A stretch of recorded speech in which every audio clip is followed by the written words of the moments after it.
Ma mission TV, le miroir du monde. Action politique union c'est un sous-bassement. Et sous-bassement il faut toujours politique au parrainage. Ce qu'on a acteur politique à c'est qu'on a battu au Tindikaye. T'as reçu mon regard. Nous avons compté sur le soutien du président de la République et a adhéré à la vision du président. A dit de soutenir Fachi. Donc dans ce point-là, alors on a fait mais le Oyo, ayant compté sur le soutien du président, a montré que la force revient à Joseph Kabila. D'ailleurs, on a beaucoup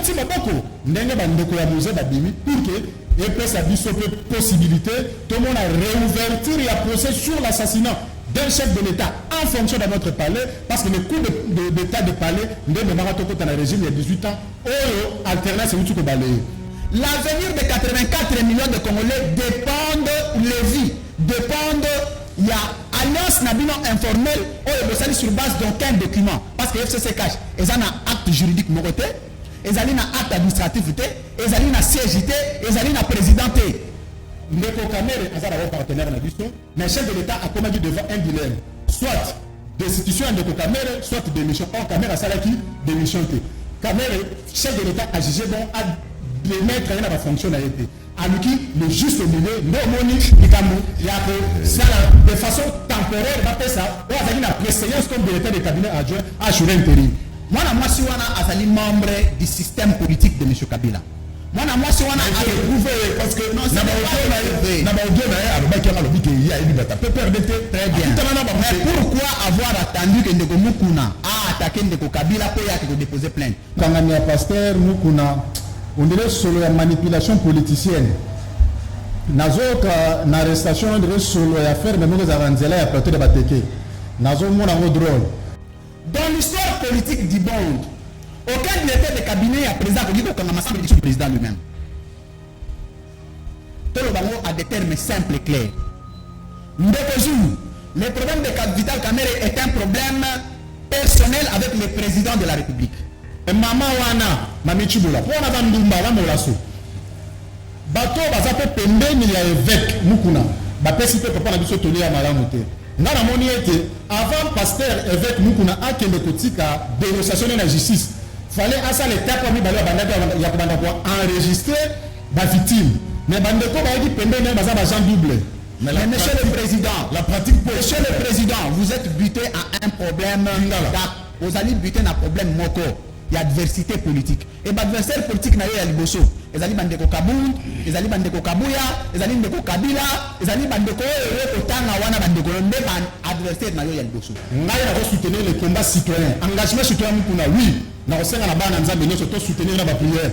Moi na moi suis à Molaso Jezabel, Mamichi Bola, Bilakene Rolandae, bandeko Aseka, bazara makasi na mabonde litango ba kolongola état d'urgence to za na moto ba kite rozonga.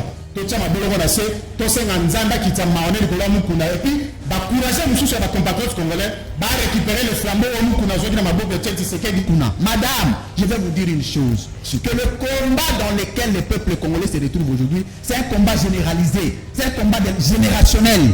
Non pas pour le roi, mais nous avons encore de 8 francs circuits, il faut compter. Ba manipuler, mais aïe, ba mort ba pessier, ba bien ba pessier à Ozana qui n'était pas à Molasso.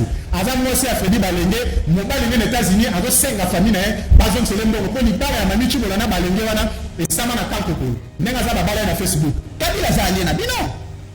Vous voulez vous plaindre de qui? Vous voulez que nous nous fassions quoi? Nous, peuple. Parce que nous avons signé une alliance, les lois pour nous en chef de faïence. Si on a osé se plaindre contre Nani et la Nani, nous avons pas le temps de comprendre parce que nous avons la coalition FCC cash. Nous avons l'avenir limité. Nous avons sur la recours. Communiqué de la présidence, du président, signé par le président, qui engage le président, un communiqué prenant une décision. Bon Dieu, est-ce qu'on est encore dans un état là? Ma mission TV, le miroir du monde. Évêque Pascal Mukuna n'est pas transféré. Namakala Ndenge Lobamaki. Après 9 heures, si je ne me trompe pas, 8 heures d'audition et de confrontation, évêque Pascal Mukuna a été retenu. Retenu qui est un parquet général près la cour d'appel Yagombe Paiwapi à Lala Kikunape, d'après une source sûre.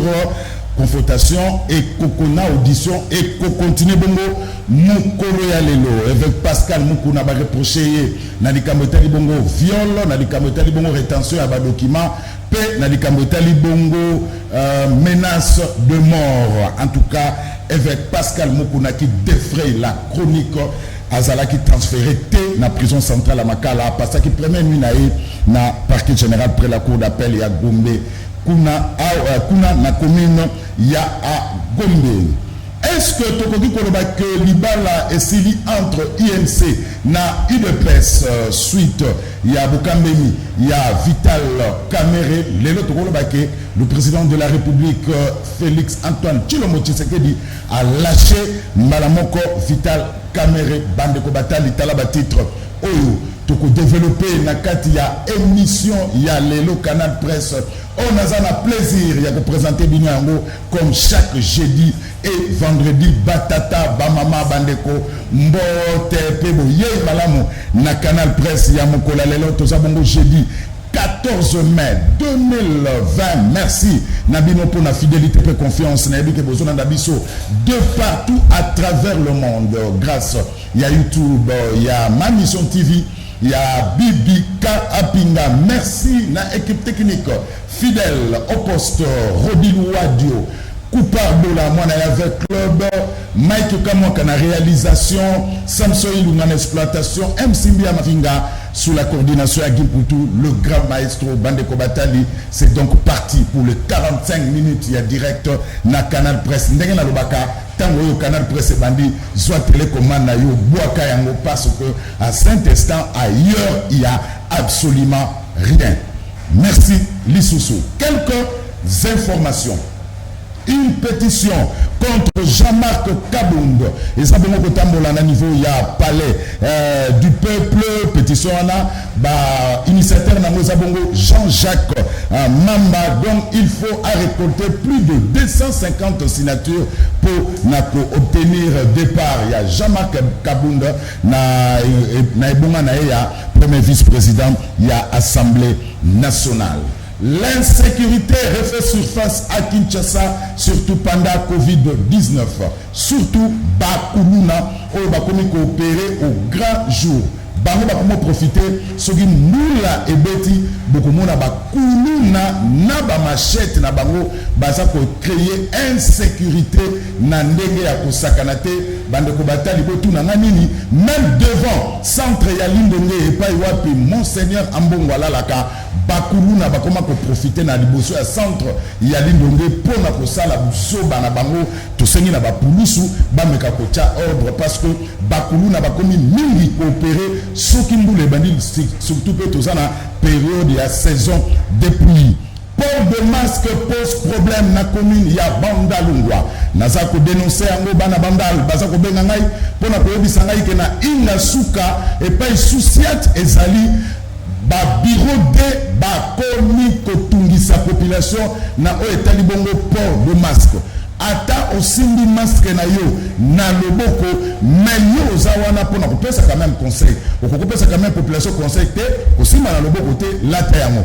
Même si ndenge gouverneur ya ville professeur Lobaki que olati masque te okofuta 5000 francs congolais. Qu'est-ce qui se passe na Souciate oyo sabongo na rond-point ya Ingasuka na commune ya Bandalungwa ba police ba batami ba komotinda ba bureau de soki ba monio olati masque te osimo na loboko ba kangio il faut futa man mo futa pa agent à DGRK okofuta pa agent à DGRK te okofuta epai na bango moko.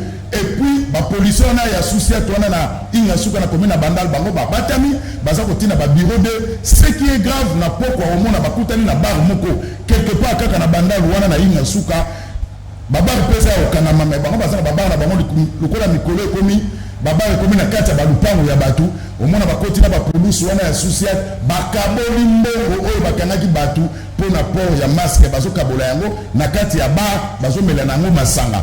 Tokosenga na beaucoup mestre ya commune ya Bandalungwa abeta tour na Souciate ya Ingasuka na commune ya Bandalungwa Gaiben yo beaucoup mestre ya Bandalungwa beta tour na Souciate ya commune ya Bandalungwa bazo moni sa population passe ba police ba batami na Souciate bazo tina ba bureau de pour batungisaka population na oyo etali bongo port de masque eza obligatoire toboyi te kasi il faut qu'il y ait un agent ya DGRK soki bakangi olati port nani masque te agent ya DGRK aza wana ofuti amane na yo bapesi yo quittance mais babiro nde bazopesa baquittance te bazozwa mboko bazotia na poche na poko bakute na bar moko kaka pembeni wana na bandal et puis bakabolo wana bapulusu ce qui n'est pas bien eza bongo SOS topesi bongo na bukumestre ya commune ya Bandalungwa. Na sport, enfin, la décision est prise. Au terme, il y a réunion, il y a fédération congolaise, il y a football, lobby, na Africana Palace, na commune, il y a Lingwala. 4 clubs vont donc représenter la République démocratique du Congo dans la prochaine compétition. Il y a CAF, l'INAFOOT, Abouo, Pia. Premier, Mazembe. Deuxième, 20 clubs. Baroba na Champions League africaine. Troisième, Maniema Union. Quatrième, Darin Club Motema Pembe. Bangomi Bareba Okende. Na Coupe ya Confédération africaine. Ya football. Terminé, la FECOFA a donc pris la décision. Quelques informations, tozalaki na mwana mwana bandeko batali, na pesa ki bino ba titre, lelo tozabongo na Francis Lukunku ya UDPS oyo a signé grand retour na ye mbote. Mbote ndeko Zulu, mbote na balandi. Merci mingi na yo ndeko Zulu pour moi Mikolo Belé. Émission à Souka na salaki le 14 novembre 2019, honoré ngappel le 14 mai. Merci vraiment. Merci Francis Lukunku. Alors, il faut que vous masque na bino, hein? Bola takaba masque nabino kobima pamba pamba te bimaka ya urgence mote te zala musika bali pour bino basi botika hein olingo kosola na coude sukola ka maboko zala kana désinfectant na poche ozo sukola maboko pamba pamba po maladi ezali totika kolota bandoto ya baba maladi ezali. Lui France petit poisson devenir grand. Lui France Mikolo za na succès hein? Bonjour Louis France. Bonjour Koloto. Boni. Très réclamé par les téléspectateurs. Ouais. Tant que ça la vérité, na intégrité, na loyauté. Bolamu etikali bolamu, mabe etikali mabe, c'est tout à fait normal. Ba congolais pour ba réclamer, c'est comme ça la ramsala. Petit poisson, petit mais devenir grand un jour. La cité Mikolo. Mikolo Gabon. Voilà. Alors, tout ça c'est la Chuchumani qui sombe, qui na ezafip. Il y a Zabongo, il y a INC, ceux qui émission en direct, na banza ko sala na lumbango pour à rejoindre biso nakati. Il y a plateau, 2 titres autres développés. La 4e émission, évêque Pascal Mukuna n'est pas transféré dans la prison centrale. Il y a Makala Ndenge rumeur et Tambola Kilobi, dans la ville province. Il y a Kinshasa après 8 heures d'audition et de confrontation. Na Mami Chochibola. Ah, Congo, hein. Congo, avant comme un star, il faut ça la Busoba. Tu vas na Mimi na ba Congo. Tu connais, oh, Moïse bien. Tokomina Eliane lelo tokomina Mami Chochibola. Donc na Congo avant comme star il faut ça la busoba dépravation de mœurs c'est mon comme star ça ne se passe qu'en République démocratique du Congo. Donc après 8 heures d'audition et de confrontation 19 heures juste évêque Pascal Mukuna a été retenu na parquet général près la cour d'appel Yagombe et pas Iwapi à Pasaki ni naye ba reprocher évêque Pascal Mukuna makamumi sato ya liboso viol. Il y a mis rétention illicite, il y a document, il y a le PAMU, et puis il y a mis ça tout, menace de mort. D'après une source sûre, confrontation, audition, et qu'on continue les sous l'élo. Alors, Francis Lukunku, évêque Pascal Mukuna, éveil patriotique, l'élo, et Banoukeli.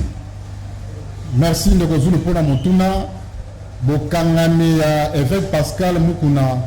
Et déranger Bayimboka et Belé. Ngaye nazo komi tuna na lobi, nazo mona na bokangami ya pasteur Mukuna. On dirait solo ya manipulation politicienne. Nazo ka na arrestation on dirait solo ya faire même nos avanzela ya plateau de Bateke. Nazo mona ngo drôle. Nazo komi tuna question. Ndeko Mukuna za muto ya liboso o a déposé plainte. Muto a déposé la plainte wana aza même pas fixé.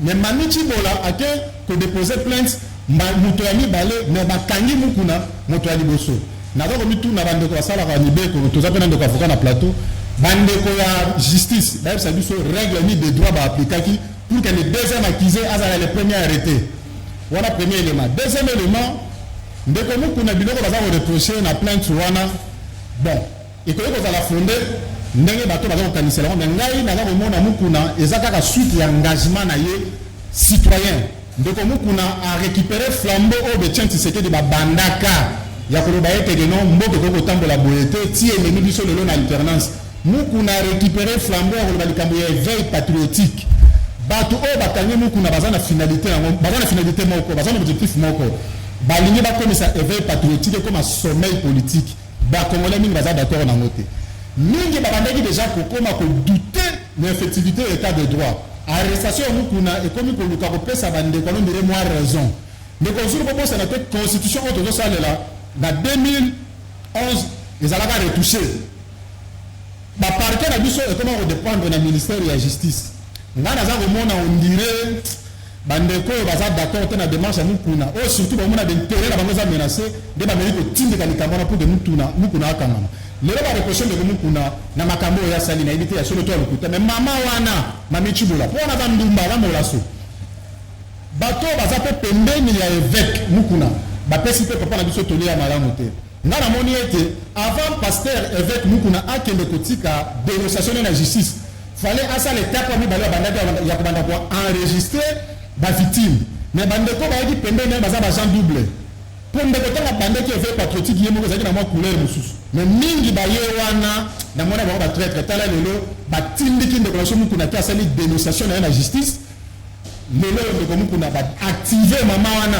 Mimi Chibola oyo aza femme marie ya ndeko moko balenge na États-Unis namoni ndeko wana aza koréclame famille ya mami Chibola ezomiseli mbongo na ye donc mwana mwasi wana aza molaso aza sérieuse te tomonaka bavantire na mama Mimi na Congo central tomoni yango susu na mami Chibola bango nyonso basi ya pembe ya banzela mini nayebi te soki tolobaka bamami na bamamicho nakomi suspect donc nakoyebisa na bali mboka boye mwana mwasi wana aza instrumentalisé évêque mukuna nga nazo koencourage oyo esalami lobi edécourage bali mboka te oyo bazokroire na komba na ye évêque il est vrai alali na parquet alali na tribunal kuna alali na cachot ya parquet ya Gombe mais akokendene kaka makala mais aux dernières nouvelles on vient de nous apprendre à vérifier Babi Mukuna a été conduit ce matin à Makala on va vérifier ça tout le donc eza marché na eba que non eza omona eza rediffusion ya théâtre moko judiciaire déjà toyoka et puis toyeba kosala mabongo ndeko zulu na mboka oyo eza na bato babomi Congo ndeko Kimbuta na gouverneur Gentili Ngobila ndeti lisolo ya 67 millions ndeko Yuma 200 millions à perdre Panama Papers eza na bato bayiba mbongo ya l'état balia bavimba babundi lokola ba préparatrice banketaka bango te mais lelo mukuna baza kosacharne sur ye ngai nakosoutenir le combat citoyen engagement citoyen mukuna oui nakosenga na bana nzambe nyonso tosoutenir na bapriere mwana mwasi ya molaso Jezabel mami Chibola bilakeli kolanda ye bandeko aseka bazaka makasi na mabondeli ntango bakolongola état d'urgence oyo toza nango ntango bakite kozonga totia maboloko na se tosenga nzambe akita maone likolo ya mukuna epuis bakourage mosusu ya bacompatriote congolais barécupérer le flambeau oyo mukuna azoki na maboko ya Tshisekedi ya koloba likambo etali éveil patriotique moto abanga te kongo eza ya biso nyonso voilà Louis France quand Mukuna a combattre un gros poisson comme le président honoré Joseph Kabila akifana za la prudent ayebaki te que la politique bazwaka bakozwaka na faute moko ya moke Louis France ndeko zulu nayebaki te que état de droit eza pena ba gros poisson nayebaki te on a le gros poisson parce que ex-président de la République je crois na rejoint même pas d'antenne ndeko na ngai passe à 7 minutes non 4 minutes alingi na yebisa Francis Lukunku ndeko na ngai pour qui j'ai beaucoup d'estime mon frère le pouvoir ne se plaint pas le pouvoir agit lelo oyo totala itando ike je fais l'analyse de langage je prends ces propos j'en fais mien yande konanga Francis Lukunku alobi ezali na manipulation politicienne na niveau ya procédure judiciaire ande komukuna et quand je fais la conclusion de la philosophie de langage na yingi na yebisa bandeko ba congolais nyonso bana koyoka lelo ndeko Lukunku affirmer que justice congolaise est manipulée oyebisa biso nani azo manipuler yango parce que le chef de l'état que tu soutiens qui était de l'UDPS est président de la République dont l'article 69 a consacré garant du bon fonctionnement des institutions. Et si une des institutions est des appareils et la pilier État est manipulé, donc le président lui-même est manipulé, ça vient de toi, moi j'en fais une analyse de langage. Donc, Bandeko Congolais, Ndeko Lukunku Lelo a lobby, était justice congolaise est manipulée. comme justice ezali manipulé et que mutu azali garant ya bon fonctionnement ba institution ezali mutu ya parti na ye, ça veut dire que na ye na président na patron sur IDPS bazali manipulé ba gérer. C'est comme ça qu'il faut présenter les choses. Deuxième élément, alobi azoyoka solo ya manipulation ya sans autant ndeko Kabila parce que baza na alliance. Mais mon frère, Kabila za allié na bino. Vous voulez vous plaindre de qui? Vous voulez que nous fassions quoi? Nous peuple. Parce que ndeko Kabila bino bo signé na une alliance, les lois comme nous tala na enchère de faïence. Si quand on va se plaindre contre nani et na nani. Et le courage là qui n'a qu'à dire comme vous étiez allé, beaucoup t'en a naïe, pourquoi ils ont manipulé la justice congolaise? Nous on n'a rien à foutre. Mais je suis dans le camp ya ndeko Mukuna. Il fallait avoir prudent. Nous avons deux possibilités à représenter. Nous avons un principe, moi on a droit à présenter un principe et opportunité. Quand est-ce qu'il y a eu opportunité, il y a accusation, il y a ndeko Mukuna. Tango a téléméli ndeko Kabila. Éveil patriotique. Éveil patriotique. Il a reproché quoi à Kabila? Ce qu'il a reproché à Kabila est exactement ce qui a été fait. Maintenant, nous avons repéré moi forme scientifique parce que moi, combat, on est un peu éparpillé. Conseil de sécurité des Nations Unies. Pendant 18 ans, Ndeko Kabila, la RDC a été le 5e pays le plus violateur des droits de l'homme par usage disproportionné des armes létales à destruction massive et répressive. Et nous avons bakufa na minduki ya moto bazobeta bato bakufa 5e pays au monde. Et comme dans le droit public international, il se crée des hautes juridictions internationales spécialisées dans le traitement, il y a la question des droits de l'homme, mais ce Kabila devait en répondre. Parce que l'article 215 de la Constitution est consacré que les traités et accords internationaux, du moins ratifiés par la RDC, ont une prépondérance sur les lois du pays. Par voie de conséquence, Ndeko Kabila a jugé par les hautes juridictions internationales. Et là, peut-être qu'ils ne comprenaient pas les approches juridiques et systémiques. Oh, ça a une dénonciation. Nous sommes deux mécanismes de saisine en droit. Et la dénonciation. Et la mode à saisir les mécanismes et puis si bateau va se plaindre, va saisir l'État. Si on a une dénonciation, le ministère public peut se saisir d'office. Si on a une plainte, le ministère public est saisi. C'est ça le droit. Donc, on a deux mécanismes, il n'y a pas péché du point de vue de droit. Alors, nous avons la deuxième possibilité. Place, nous avons partagé tes combats de Komukuna, c'est quoi? J'aurais cru à combat de Komukuna parce que nous avons parmi les analystes qui sont penza indépendants. Pour la combat que nous avons combat de Komukuna, ce qui a fait qu'on attaque Kabila dans pouvoir. Pourquoi? Parce que souci total à Rayango, notamment le France, nous avons opposé dans Marambo Belé, monsieur le président de la République avec qui j'ai beaucoup de respect, pour qui j'ai beaucoup de respect, nous avons été la Marambo Belé. Et ça fait un peu de la combat. Et ça fait on a encore de tirer dans le mois, nous avons opposé. Non. C'est pas comme ça. Il faut tant que je m'en mabé, hôtel la mabé. Nous avons beaucoup de bêtises dans l'église. Pour pas péter la Kabila maboko. Nous avons aussi à Kufa. Tant l'église catholique est de la marche pour revendiquer la rétention de l'État congolais. Nous avons s'opposer à l'église catholique. Aujourd'hui, je ne vois pas qu'est-ce qui a changé pour Kabila Kei, parce qu'il y a comme une rapproché dans le côté. C'est qu'il dit, saint. Non. Je ne suis pas d'accord avec lui, mais seulement le combat est légitime. Deuxième élément, UNICEF et Yebisibiso. Que pendant Ndeko Kabila, RDC est le 4e pays ayant recensé le taux le plus élevé des analphabètes. Les gens ont pays nous soutient les analphabètes parce que Kotanga est comme une volonté à Batou. FAO et Yebisibiso que RDC est recensé par 3e pays qui ayant le taux le plus élevé de malnutrie.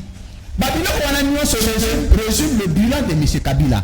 Et s'il y a des actes à lui reprocher, on doit le lui reprocher. Mais après, si on a salarié ma bézanine, après qu'on dépose plainte, il y a une loi. Pourtant, statut des anciens chefs d'État, loi on a salon VIP à Kinakati. Nous avons protégé en grosso modo Ndeko Kabila dans son pouvoir. Donc la bonne manière d'organiser Ndeko Kabila aujourd'hui, c'est de faire usage à l'article 215 de la Constitution. Merci. Pour la recours dans la haute juridiction internationale, parce que les questions des droits de l'homme sont des questions qui relèvent exclusivement des débats. Merci. ezali ba crime oyo ezali relevé na ba juridiction Francine Nkunku mais on répond à la question T. Oui, il y a Mami Tchochi Bola. Ouais, Mami Tchochi wana azali d'abord vous tapez perdre. Je le vois. Viol, rétention du site document, rétention de document, il y a le PAMU et puis menace de mort. Mwana mwasi wana azali membre du système politique de M. Kabila. Mwana mwasi wana a prouvé parce que non c'est pas très bien. Mais pourquoi avoir attendu que Ndeko Mukuna a attaqué Ndeko Kabila pour y déposer plainte? Makambouane salemi le lote parce qu'il n'a pas le principe de droit ou un principe de l'opportunité. Pour qu'il y ait opportunité, il faut qu'il y ait une urgence. Pour qu'il y ait opportunité, il faut qu'il y ait une nécessité. Pour la nini Makambo Salema il y a des années, il y a eu la Moussango Lelo. Parce que M. Kabila t'a dit, il faut coincer Mukuna. Madame, je vais vous dire une chose. Que le combat dans lequel le peuple congolais se retrouve aujourd'hui, c'est un combat généralisé. C'est un combat générationnel. Non pas pour le roi, mais nous avons encore de 8 francs circuits, il faut compter. Donc, on a posé la question à Sistawana, à courage. Il y a Konoba, Lelo Oyo, qui a instrumentalisé la justice congolaise. Parce que merci. Je crois qu'on va aller, mais j'aurais une question. Francine Nkunku Kayo. Et ce moment, on a polé que l'IDPS est derrière. Effectivement, Mukuna. Merci. Parce que là, il n'a pas que général, il y a une tension. Tension, c'est là qu'il m'a cassé, il n'a pas que général. Donc, et mon ami, que l'IDPS est derrière. Effectivement, Mukuna. Merci de Gozulu. Narobandelana, na eloko moko suka ndeko alobaki alobi ke ndeko Mukuna azalaki lobi na ndeko Kabila akimi lelo akomi ko soutenir Fatite ndeko azana Fatite ndeko Mukuna c'est un Congolais engagement citoyen ya Mukuna amedi ko tala tableau ya mboka ndenge za ko se représenter dans son ensemble amoni que ba faille ezali ndeko azu courage wana citoyen ya ko dénoncer ça n'a rien à voir avec le président de la République ndeko alobi kambo ya manipulation ya justice ndeko Zulu toza ba kinois toza ba Congolais to se voiler la face te na mboka oyo tomona na 2011 bakenda na parlement bamodifia constitution tolongwa na baélection ya deux tours tokoma na tour moko baprofita mpe bakota na certaines dispositions de la constitution oyo ezalaki tangible te lokola 220 basimba likambo ya indépendance ya justice yango moni baparke lelo ekomi sous tutelle ya ministère ya justice ndeko Tshisekedi azali akendaki nga kati te ndenge ndeko alobi Félix Tshisekedi na biso bato ya UDPS lelo toza victime ya gestion wana te ndenge ndeko alobi te problème biso tozokanga ya manipulation eza boye état de droit ou volonté à Félix Tshisekedi comme le premier citoyen de la République comme institution bitumba oyo biso UDPS tobundela pendant longtemps la démocratie l'état de droit ezosenga fois ala accompagner na un arsenal juridique oh na contexte ya Congo ya lelo oyo même la constitution oyo ya biso tosalela le 18 février 2006 est comme un obstacle na état de droit. Pourquoi je vous le dis, n'a pas si un exemple frappant, il y a disposition où il faut savoir parquet et c'est la sous-tutelle du ministère de la Justice. Tout le monde est vital caméra, tant que Québec n'a parquet à ma tête. Nous avons un avant que FCC soit dans le gouvernement, on a autant à Kumbote, à l'état de dire que nous avons une liberté provisoire. Mais le ministre du gouvernement, on a une liberté provisoire. L'ICAMOBISO, toujours de la manipulation politicienne, la justice, il y a moins. Mais il y a aussi un autre élément, tout ça va congolais. Nanga yebite ke na mboka onde kozulu tozaki na oba bengaka la justice aux ordres. Félix Tshisekedi aya na impulsion ya sika. Bandeko wana bazoluka pe bandeka kosala contrepoids. La preuve toza na moment ya transition. Donc tozolonga na justice oyo ya mitindo pour que tokota na véritable état de droit et tozwa biso temps eza processus. Ngana kosenga na ba Congolais boye. Ensemble avec le chef de l'État Félix Antoine Tshisekedi, comme un seul homme, même constitution à la longue, il faut modifier. Pourquoi? Parce que Félix Tshisekedi a comme président de la constitution. À l'heure actuelle, ce qui est la réforme de la constitution, tu commences à la mal compris, pas dans l'opposition. Mais l'État des droits et de civil va coup pour la constitution. Mais comme on a un engagement citoyen, il y a des ici, ndeko Mukuna mabeni ni oyo ya sali ya dénoncer le mal au bato basala ngona mboko on reproche aussi Francine Katayo on lui reproche aussi injure envers l'ex-chef de l'État Joseph Kabila. Ndeko Mukuna c'est un homme de Dieu as un évêque as un père de famille as un responsable munene na landa d'intervention na ebele non tant azoloba ndenge za on est interloqué ndenge on est interloqué que ce que ça va dire président faut te appeler papa Leki te appeler tata Mwasi te appeler papa Kulutu ozomona te kazo kende na ba injure ndeko Zulu biso toza ba combattant UDPS et Tshisekedi Tshisekedi bisa biso un démocrate eza muto ayebaka ko supporter ba coup pourquoi ba opinion critique ya ndeko mukuna fait betsa bato mabaku na na chaque fois njiri te na mona ngena ndeko na sens moko critique vis-à-vis ya ancien régime nazo boyo tanga ba kombo parce que toza na kati ya coalition FCC cash o pesa na venir minute nazo kada solo ko kufa dango ndeko mukuna c'est un combattant, un patriote digne de soutenir. Maman a sali kouana. N'a vu révélation sur ce plateau. Ndekolanga na ningarami Louis François Bisinga. Maman la zam tapé perdu. Nous avons solo na dia faire moi de la porte bateke. Donc moi si wana ba manipuler mais aye ba mona ba pesier. Ba bien ba pesier azana qui n'était pas en relation. Azana moi c'est afedi balenge, mo balenge aux États-Unis avec 5 famille na bazon selembo ko ni bara ya mamichi bolana balenge wana et ça m'a calme ko. Nenga za ba bala na Facebook. Donc atika mukuna calme, mukuna nenga ke makala. Nous sommes de cœur avec toi. Avec Tozanayo Zalaki. Donc cela prouve que l'UDPS est derrière nous. Non, il doit s'amener à combat pour l'état de droit. Ndeko mukuna avec le de makambe za anti-valeur. Donc bisonnet ko kutane sur un point. Mais na zone de fait na yo. On a dit il est passé là si mukuna. Ndeko Zulu. Ndeko mukuna aza ndenge moko ngana yo. Ndeko mukuna c'est un leader d'opinion. Nana yebite que mukuna aza responsable de plus de 500 églises à ce cas na Congo. Donc nous on a mon arrêtant ma bonne écoute on a pas parlé au talent de 50 francs au talent de 100 francs avec compagnie le faible pouvoir d'achat à Batou et ça dit il y a une mauvaise décision dans le leader politique dans genre ils ont appauvri le peuple abîmer en silence pour garder dénoncer le mal de va combattre na seigneur ba congolais tout soutenir de avec Mukuna combat avec des combat ba congolais nyonso bandeko baza lelo ko se sentir menacé pour le discours à Mukuna baza ba to photo pinter bango dehors Mukuna a mérité soutien na biso na seigneur ba congolais de partout to prier pour avec Mukuna et puis na bosanité on le dit quand baza kotikela makala Mukuna mo sel nzade ba pesa information à vérité lobi mutu gaira butu na 21h ezwa ndeko Mukuna ememaye mutu gaira démarrer te mo sel nzade Manichi Bola a anticipé la fin d'un homme de Dieu. Elle sera sanctionnée cette Jézabel-là. Non, moi, je suis là. Moutou Gaira démarrer. Il doit démarrer. Maintenant, tout le monde est démarré. Ils ont un Mi-France. Bon, Ndeko Zulu, on a deux petites choses à corriger. On a beaucoup d'estime dans Ndeko Nangaï Francis. Mais nous avons à égarer opinion. Parce que si vraiment la communication est en IDPS, il faut recycler la communication de l'IDPS. Nous avons d'abord une prémisse à Makam. À l'objet, il faut réviser la constitution pour la constitution européenne à état de droit. Il faut je m'excuse. Il faut définir l'état de droit, définir la constitution pour que les besoins à quel niveau. C'est ce qu'on appelle la balise terminologique des concepts. La ligne a précisé le Komoko. Ce qu'a dit François Goré, a défini l'état de droit comme ayant été un état organisé par la primauté des lois. Et l'état de droit, c'est le respect des textes. Et vouloir imposer la révision d'un texte dans un état de droit, mais c'est aussi violer son propre état de droit.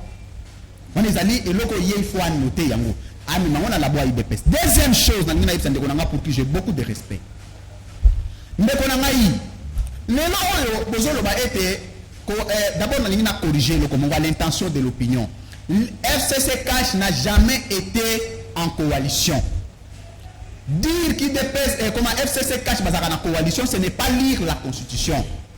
La seule autorité politico-administrative qui a le pouvoir d'instituer une coalition, c'est un informateur.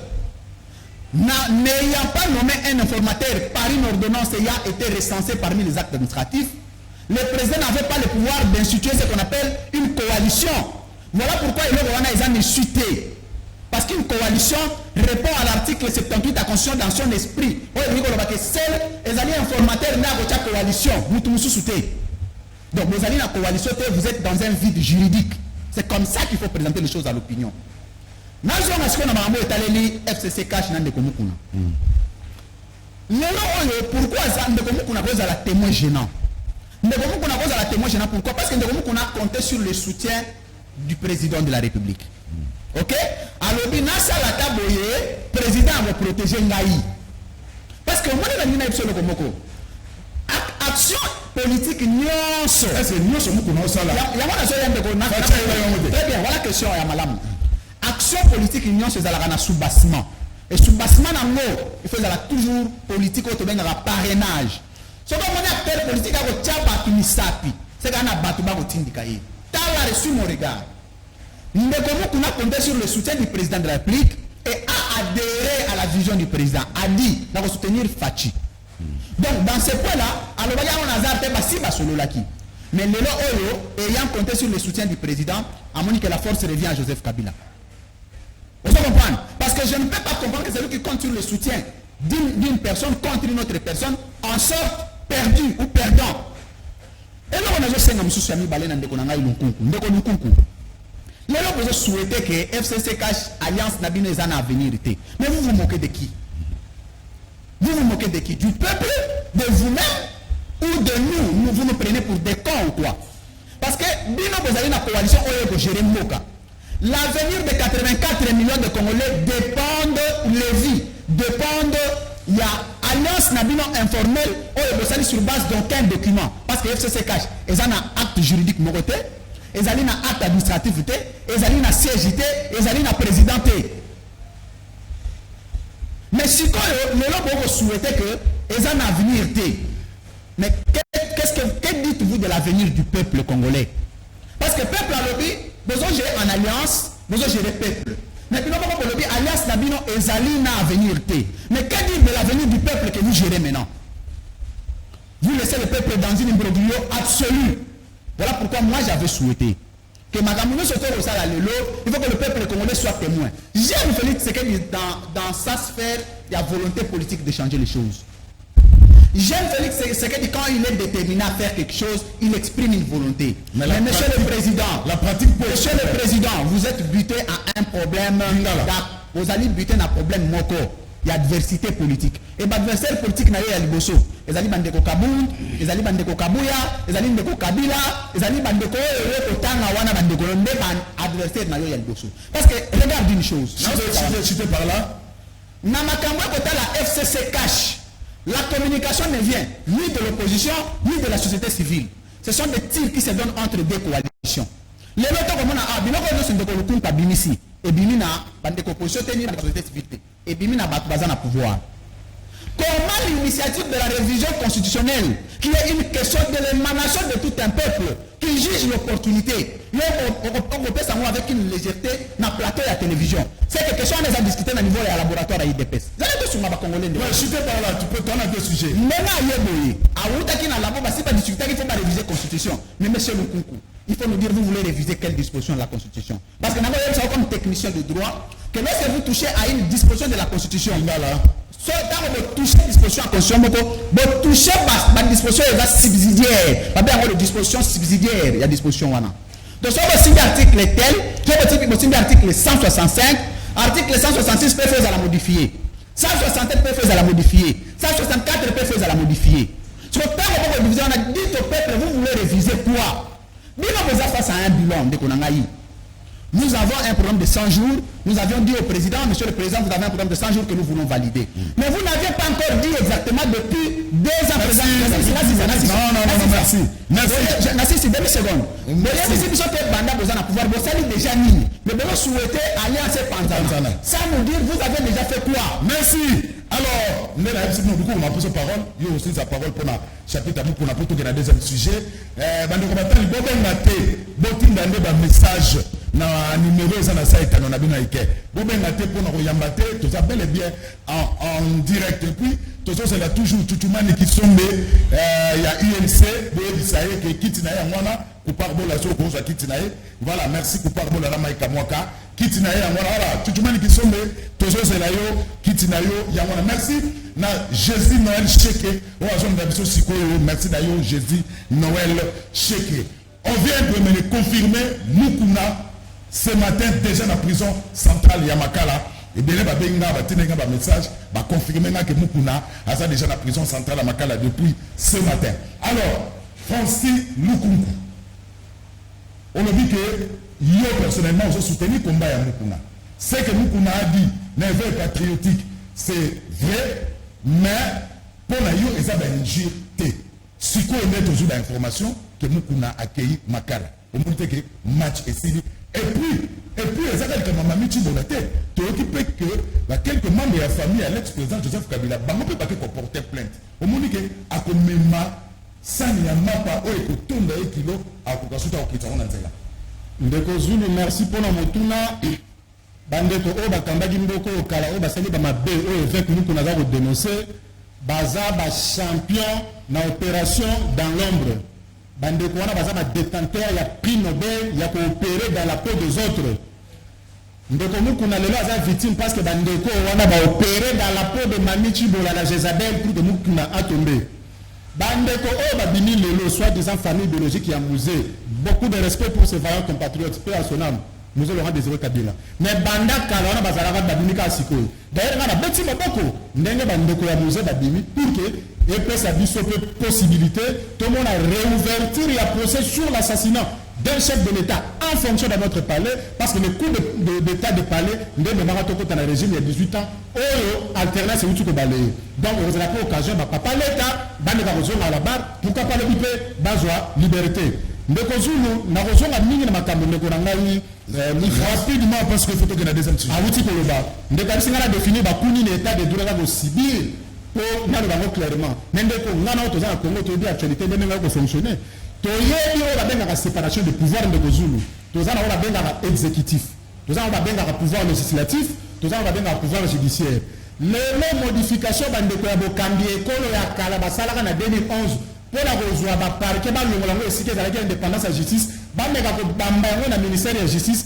qui ne sait pas que le ministère de la justice est exécutif et comme déjà conflit état de droit où ils ont besoin d'indépendance en justice pour garantir les chances égales devant les cours et tribunaux et ça déjà entamé au lieu de peuvent avoir des détails donc tu as besoin la constitution les a changé donc le but du Cameroun que ça dans la loi IDPS dans le banque national plateau de télé avec toutes les vérités c'est faux laboratoire IDPS se travaille sur la constitution je suis congolais dans un droit dans la civique et politique mais mettre un point de vue aux autres de l'embrasser ou pas. Et ça, initiative personnelle, chef de l'État qui est le garant du bon fonctionnement des institutions, à la question des Congolais en interne et dans la communauté internationale, sa ferme détermination il a instauré effectivement état de droit en constitution comme le handicap. Et comme elle est plus menaçante, moi je suis pour la révision de la constitution, mais attention, le chef de l'État Félix Antoine Tshisekedi Tshilombo, le 13 décembre, devant les deux chambres réunies en congrès, dans la salle de discours sur l'état de la nation. Le chef de l'État a un mot de très important.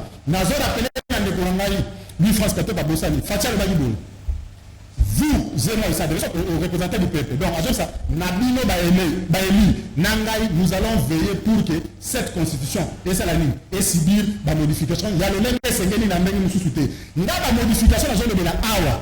Et ça, la disposition, ils ont tangible. Mais ils sont intangible, bon, voilà. Aussi battu 200 fait la bonne mandat chef de l'État et puis la durée du mandat forme républicaine on n'a pas de problème mais tout le ministère de la justice a un sur le parquet pour tout le monde à niveau il y a présidirection il y a un niveau à parquet par exemple dans le procès à niveau de présidirection tout le monde a dit bazar pour influencer tant on a dit le Cameroun de Mukuna nous avons avec raison de entre nous.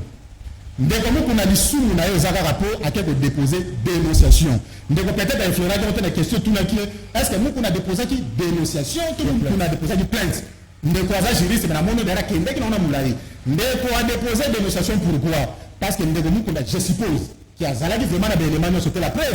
Ye na vu msusu wana asado. Kakende ba fongoli après avoir déposé dénonciation, de la fournie maintenant enregistrement de la victime. Or, ceux qui ont un élément, ils vont déposer plainte. Ils vont déposer plainte. Mais le ministère public, en principe, à côté de se saisir, mais ça n'est pas noté. Tout le monde est député de l'opposition à l'époque. Ils sont membres de l'Union pour la Nation. Aller à MLC, ils ont dit que monnaie. Ils ont dit dans le journal des États-Unis. Mais on a prêché à ce temps du collègue de mais pourquoi nous avons sali dénonciation contre un citoyen X au hasard congolais? Mais pourquoi parquet ton ministère public a se saisi dans l'autre? Nous avons une démarche louche. Moi, je continue à soutenir l'évêque. Démarche nous a soutenu par l'IDPS. IDPS c'est la partie présidentielle. Mais si tu as pour que les choses aient une balance, mais on a soutenu la Cameroun de la coalition CCCH. Alors, la zone de Bébélé,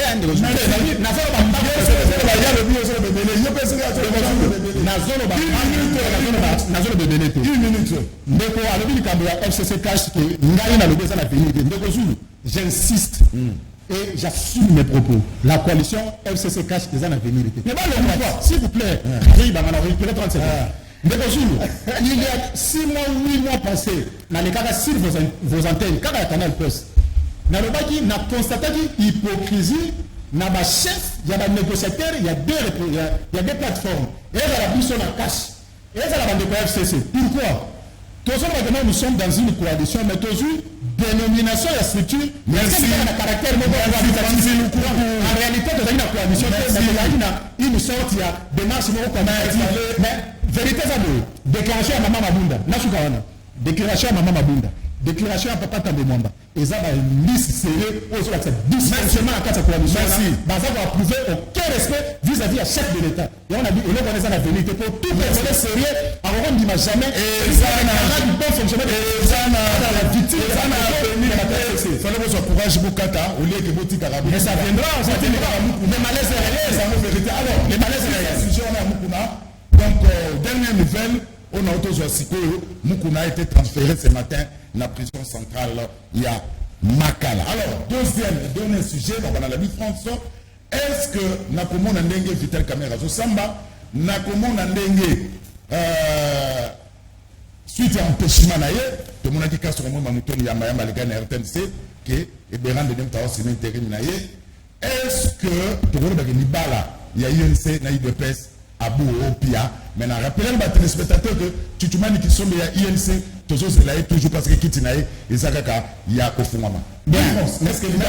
INC, IDP, c'est Koufi. Merci beaucoup, Ndeko Zulu. D'abord, un petit correctif. Nalingi Naye Bisa Ndeko Nangaï Francine Okunku, que je respecte bien. Ça, c'est la logique formelle. À l'objet, avenir politique, il y a FCC cache, c'est un avenir. Or, ce qui FCC cache, c'est un avenir. Bateau Union se base à membre alliance, on appelle Bazan avenir. Entre autres, les présidents de la République. Nous avons science. Nous avons propos une forme scientifique. Donc, les Congolais vont que le président de la République a un avenir parce qu'il fait partie dans une alliance où il n'y a pas d'avenir. Nous sommes dans une logique formelle. La communication et outils dans les laboratoires, il y a IDPS. Deuxième chose, la ligne n'a le Komoko. Ça aurait été mieux. Parce que, est-ce qu'on peut comprendre les lots? D'abord, à soulever le Komoko d'une incohérence capitale. Alors, il nous faut dissocier justice parce que le ministère, il y a parquet, parce que le ministère de la justice a même mise dans le parquet. Mais mon frère ami, tu as dit que le président appliquait les garants du bon fonctionnement des institutions, dont je te cite, parmi lesquelles il y a aussi la sphère judiciaire. Dans l'institution judiciaire, on est sous-titré, il y a président applique en tant que garant, il y a bon fonctionnement. Donc, ce qui le lobotiki et que politisation est cotie, dans le cas de l'appareil judiciaire, le président est un garant, donc lui-même le président est le plus politique politisé.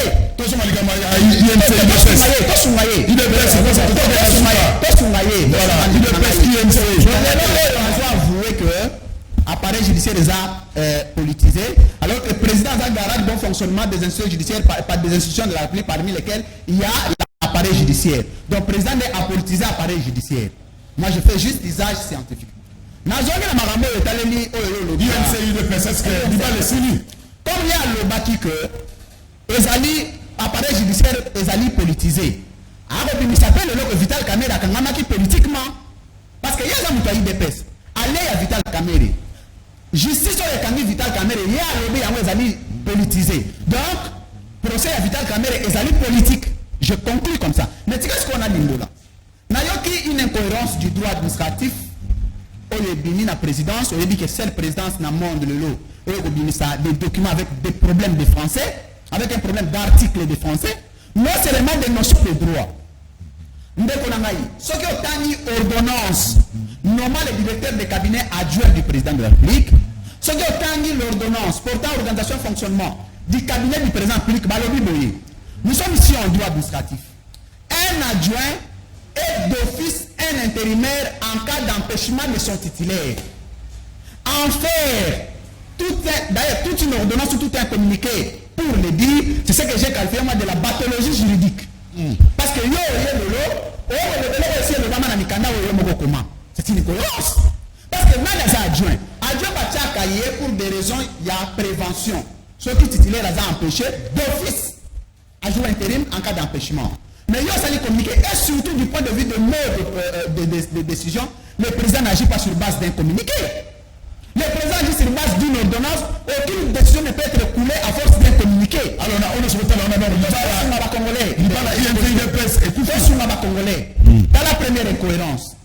communiqué de la présidence, du président, signé par le président, qui engage le président, un communiqué prenant une décision. Bon Dieu, est-ce qu'on est encore dans un état là? Dans le monde, tu as le seul pays où tu as un problème même, il n'y a pas de document. Si tu as dossier à Vital Kamerhe, on a Jacques Kalonji, on a fait un passage. On a plateau. Dans l'histoire politique du monde, aucun directeur de cabinet a président qui dit qu'on a massacré le président lui-même. Tout le monde a des termes simples et clairs. Le problème de Vital Kamerhe est un problème personnel avec le président de la République. Pourquoi? Parce que dans la responsabilité pénale, ils ont pas accusé de jouir de la liberté. Ils ont une maison préfabriquée dans un document où il y a contrat. Nous sommes en matière contractuelle. Société cette société n'a jamais déclaré que Mbongo est comaté. Cette société n'a jamais déclaré que Mbongo est incapable. Société contrat, ils ont 3 mois. Il faut baser là 3 mois pour qu'à partir de 3 mois, Mbongo État congolais, parce qu'il y a une société Sanibo en coopération avec une autre société, Bayer Bisabiso, société Wane Lobby. Et lobby que Mbongo État congolais, parce qu'il y a Biso, parce que quoi, louer kaka matériel, la banda préfabriqué, il y a 2 mois. Alors que contre il y a 3 mois. Donc nous sommes dans une capacité, sous la durée. Vous avez une durée, il y a contrat. Mais dans la durée, il y a contrat, la société en question n'a jamais violé le contrat, mais pas quand même pénal. C'est une question, il y a droit privé. D'abord, en conformité, il y a contrat. Merci. On a conclu que justice congolaise, les alliés politisés, mais on a courage. Il y a un politisé justice congolaise. Merci. Nous avons rapidement un message parce que nous avons conclu. Il y a conclu rapidement un message pour les téléspectateurs. Ça l'émission va remarquer que tu as autant de messages dans la montée, mais tu as aussi l'émission pour Nabino, donc tu as autant de messages dans Nabino. Didier Mazenga, ministre des Transports, vient de rapporter sa signature pour avoir été victime de piratage de sa signature par quelques membres de son cabinet et puis de 3 millions de dollars décaissés avec ces faux documents au trésor public. Ah, comment un million? Voilà. Patient Saïb a défié la justice. Presque 2 mois de clandestinité, le DG de l'OGFM n'arrive pas au bureau et couvert par une famille puissante de la République démocratique du Congo. Et la communauté libanaise a lâché Sami Jamal, deuxième vice-président de la communauté et grand commerçant, selon le proche de Ibrahim, patron de Sosimex et président de la communauté libanaise en RDC. On opte pour la neutralité de pairs conflits aussi dans nos affaires. Voilà, mais ça va télévision rapidement. Nekozulu, Tolimitos en précision. Oui, Tolimitos en précision, évêque Bakangi pour la raison nini. Oh, il y a plainte, il y a Kabila, il y a Madame Wana, ou à Fundaki. Rapidement, Bakangi évêque pour la plainte à maman, Mami Tchochibola. Balobi, viol, Kokanaba document, il y a le pangu, et puis menace de mort. Voilà. Ndeko Zulu, nous kuna dossier au Bakangi lié. Totika justice et c'est la Moussala na yango. Ndeko Zulu, yebi san de Franci, Baboni Congo 30% est bien. Baboni Congo na 30%. Ndeko Zulu, Ndeko Oyo, Azali Kofi na Chibola. Azali na preuve. Qu'est-ce qui prouve que à cause de lui na Makambu? Tous à la sérieux, nous kuna lelo a commis na Makambu Oyo continue à Salaka période Oyo Kabila Kei. Yé Alingi Abima Pomba. Voilà. Ndeko France, merci pour la banalise na yéma. Vous assure que la RDC Kabila a pouvoir au coquille, Kabila a pouvoir au coquille Kofunda yé. Est-ce que vidéo wana eza vrai pour le kuta? Ndeko Zulu mboko tokosuka wapi? Ndeko Zulu tozosenga na gouverneur de la ville a encadré port de masque. Ce qui était et cause à la somme entre les policiers na ba civil Didi depuis Kitambo. Na émission Canal Presse, pourquoi intervenant batanga kaka kombo ya Kabila? Ndeko Zulu tulela ngai ndeko lukunku ya IDPS. Est-ce que nous kuna azelaki kaka Kabila que le pour a changé de côté? Ndeko Zulu, est-ce que l'État congolais a fondé VK Vital Kamerhe? Pourquoi pas a fondé Kabila? Donc na mboka oyo mutakoki ko fondé Kabila ezaka kaka mukuna.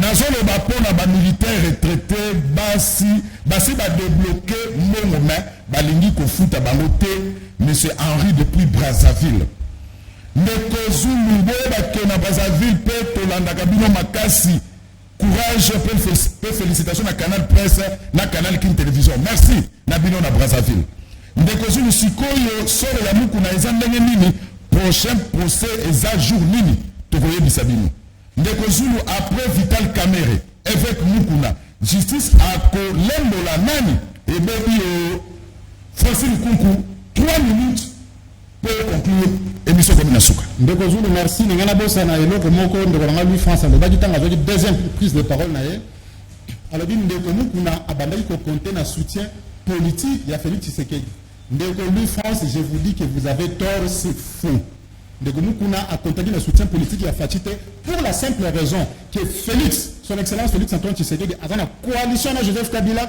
ou à autorité morale à FCC mais mukuna a dénoncé publiquement Joseph Kabila. Donc, on va te donner un contacté dans soutien politique et à Fatih. Mais quand on dit que non, la coalition a venir c'est de Félix Tshisekedi pas en avenir. C'est faux. Fatih est devenu président de la République par la volonté du peuple et non par la volonté de qui que ce soit. Donc, FCC cache ou pas Fatih a lié un contrat social jusqu'à 2023. Ça n'a rien à voir avec le ça va faire mais mon soyou.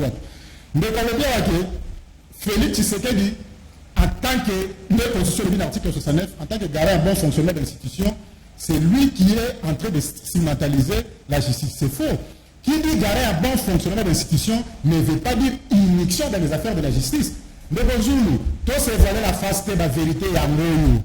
Nous sommes au Kamba, ministère de la justice, à l'autorité de la morale, à l'affaire de la morale, à l'affaire de nous a dénoncé à l'autorité morale et à Moutouana. Nous avons la transition. Comme l'effectivité état de droit, comme il y a un processus,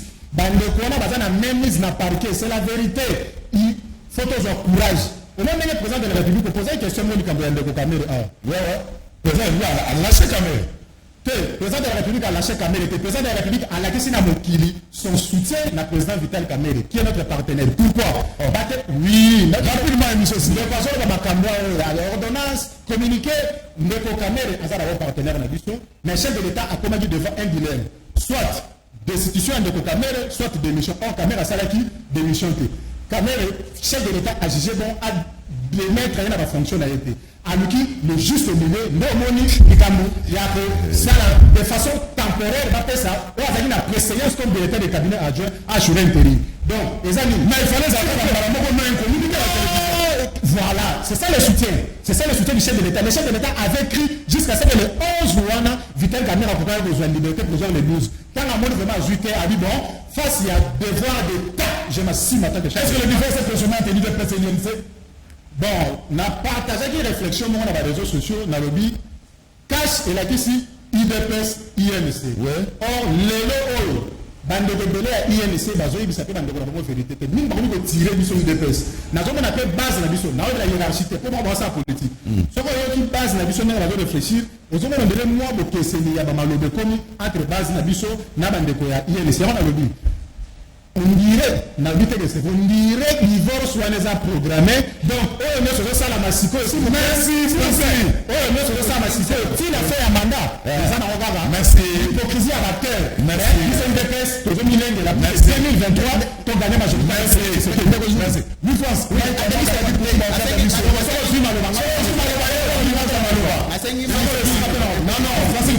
c'est moi qui dirige l'émission. S'il vous plaît. C'est moi qui dirige l'émission. Pardon. Mike Amos, on appelle ça 1000 francs, 2 secondes, 10 secondes. Bim Poutou, on appelle 10 secondes. Oui, je te connais quelqu'un de discipliné. Non, 10 secondes pour l'émission, c'est lui qui est au Qatar. La ligne n'a l'obélo Romoko. Naïbisa yeke, yé moutazo lukaba divorce. Finalement, pouvoir en boutique à la nanani. Naïbisa yé le Komoko. Na histoire, na politique en Afrique, sociologiquement, bah, ça va pouvoir y mon côté. C'est pour de faire alliance nyonso. Qu'elle devient l'IDPS. Deuxième chose, si ça va. Mais avant comprendre.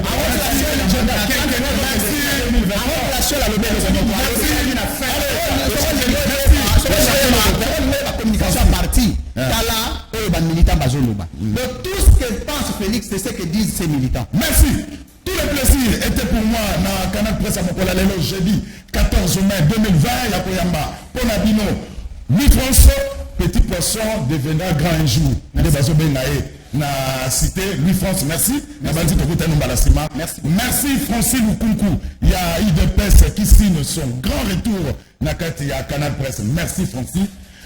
Tozalaki Tutuman qui sombe, il y a INC qui tina ezaka vide coupard bola. Ya mwana bo pesa biso bo bakela biso libanga te. Tolukaka plateau ça l'équilibré. Balba na biso donc alba na biso ga aroya mais plateau eza vide. Quitte eza vide. To banzi ke aroyata mbala sima. Merci Nabino Nde bozalaki belé. Ya kolanda biso de partout Bolanda. Rediffusion il y a Canal Presse lelo na 21h30 kaka na Canal Kin Télévision. Bolanda yango pe na 18h na 23h na TNT na Kin Actu et puis Bolanda yango na YouTube ma mission TV il y a Bibi Kapinga merci na yo ya lycée Kofobonieme papa le 23. Botika malamu ndena kutela mo lisusu mukola lobi.